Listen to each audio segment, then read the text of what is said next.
Gələk onu seçəndə yerindəki hərlərin uzarsız olmasıyla figurlardan fərqlənir. Asması...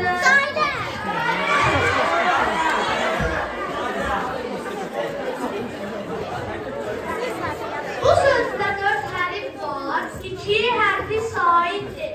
Əslində düz xəttir o, həftəsiyə aiddir.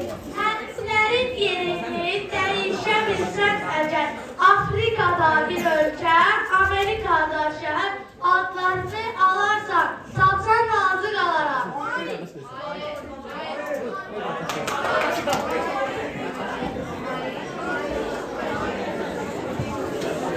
Doktor qabaq hezası, M ilə S arası, riyazi işarədir, tapın görək o nədir?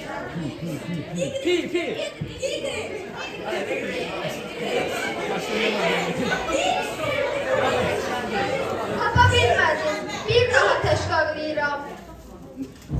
Doktor qabaq hezası, M ilə S arası, riyazi işarədir, tapın görək o nədir?